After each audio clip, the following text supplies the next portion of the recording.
काला भेड़िया तुरंत सिर झुकाकर कहता है, महाराज मुझसे बहुत बड़ी गलती हो गई है, मुझे माफ कर दीजिए। शेर महाराज कड़ी नजर से उसे देखते हैं और कहते हैं, गलती तब याद नहीं आई जब तुमने बकरी के बच्चे को मारा और बकरी व उसकी दोस्त हिरनी को जाल में फंसाने की योजना बनाई।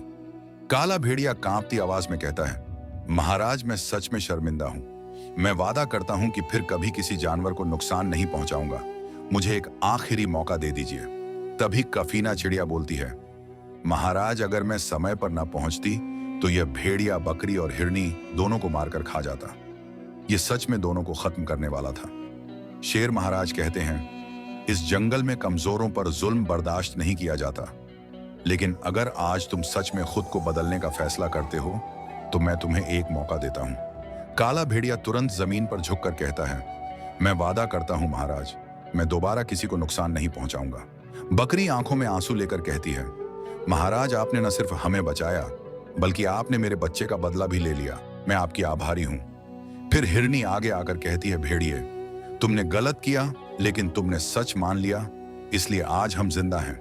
अंत में शेर महाराज भेड़िए की तरफ देखकर कहते हैं, याद रखना, आज के बाद अगर तुमने किसी को नुकसान पहुंचाया तो फिर फैसला मैं खुद सुनाऊंगा। ऐसी और मजेदार वीडियो देखने के लिए हमारे अकाउंट को फॉलो करें।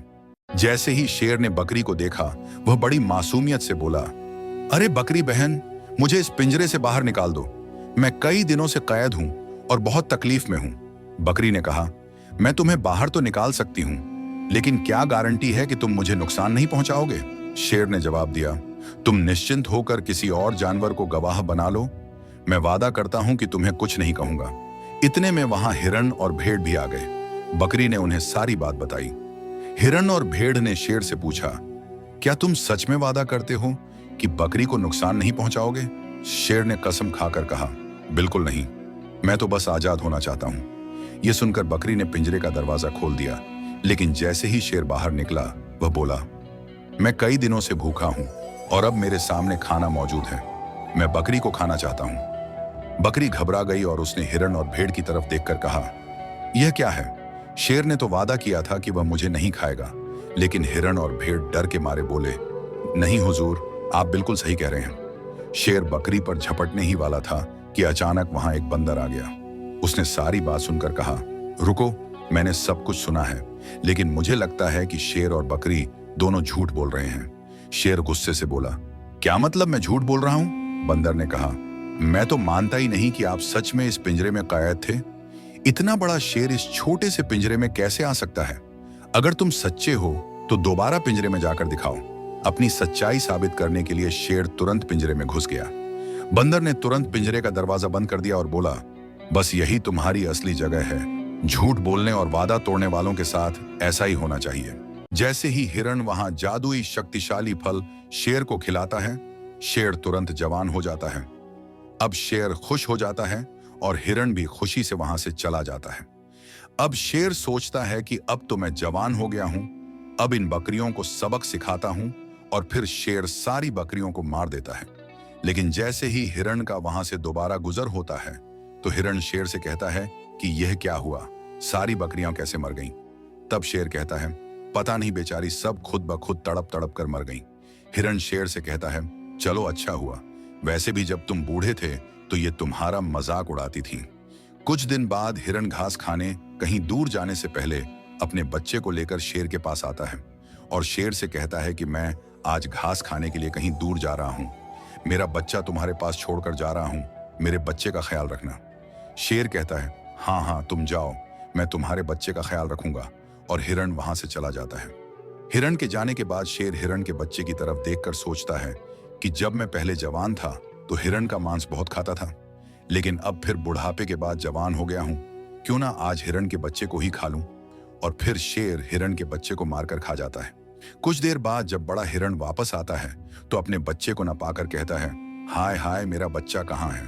तभी एक बकरी जो मरने से बच गई होती है आकर हिरण से कहती है कि तुम्हारे बच्चे को यह बगुला भगत शेर खा गया है।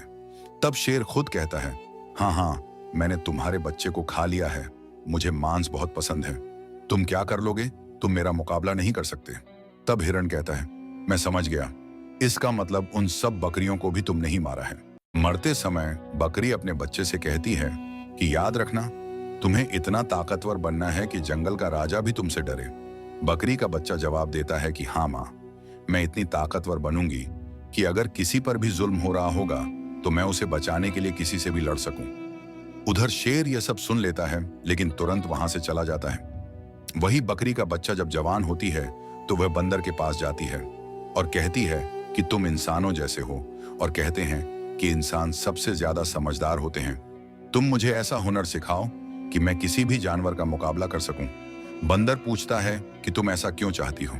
बकरी कहती है कि मैं कमजोर जानवरों पर हो रहे जुल्म को रोकना चाहती हूँ। यह सुनकर बंदर को अच्छा लगता है और वह बकरी से कहता है कि देखो, सबसे पहले किसी भी चीज में दिलेरी ही सबसे बड़ी ताकत बनती है, और सबसे पहला काम ये याद रखना है कि तुम किसी से नहीं डरती।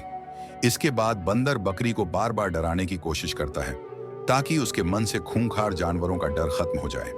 धीरे धीरे बकरी की हिचकिचाहट समाप्त हो जाती है। फिर वह दौड़ लगाती है, व्यायाम करती है और अच्छा आहार भी लेने लगती है। लेकिन एक दिन बकरी देखती है कि एक खरगोश घायल अवस्था में तड़प रहा है और पास ही एक चीता और एक भेड़िया बैठे हैं जो खरगोश का शिकार करके उसके मरने का इंतजार कर रहे होते हैं। ये देखते ही बकरी गुस्से में उनकी तरफ दौड़ पड़ती है। एक दिन जंगल में अचानक बहुत डरावनी आवाजें गूंजने लगी। पेड़ हिलने लगे, पक्षी उड़ गए और हर जानवर कांपने लगा। सब एक दूसरे से पूछने लगे कि आखिर ये आवाज किसकी है और क्या कोई राक्षस आ गया है। डरे हुए जानवर जंगल के राजा शेर के पास पहुंचे और उसके चारों ओर इकट्ठा हो गए। बकरी बोली, महाराज, ये कैसी आवाजें हैं? शेर के चेहरे पर भी डर था और वह बोला, मुझे खुद नहीं पता, लेकिन लगता है कोई बड़ी मुसीबत आने वाली है। तभी एक बूढ़ा भेड़िया बोला, मुझे नहीं लगता, ये किसी राक्षस की आवाज है। शायद कोई जानवर मुसीबत में फंसा हुआ है, और अगर ऐसा है तो हमें उसकी मदद करनी चाहिए, डरना नहीं चाहिए। शेर ने कहा, लेकिन पता कैसे चलेगा कि कौन है? तब बंदर बोला, कुछ तो करना ही होगा। लोमड़ी ने मुंह बनाकर कहा, कौन जाएगा अगर वो सच में खतरनाक हुआ तो? कुछ देर सन्नाटा छा गया। फिर बकरी आगे बढ़ी और बोली, मैं जाती हूं, लेकिन मेरे लौटने तक कोई कहीं नहीं जाएगा। बंदर बोला, हम तो डर के मारे वैसे भी कहीं नहीं जा रहे। बकरी आवाज की दिशा में चल पड़ी। जैसे जैसे वह पास पहुंची, आवाज और तेज होती गई। आखिरकार वह एक गहरी खाई के पास पहुंची। नीचे झांका तो वह हैरान रह गई। आगे क्या हुआ जानने के लिए फॉलो करें।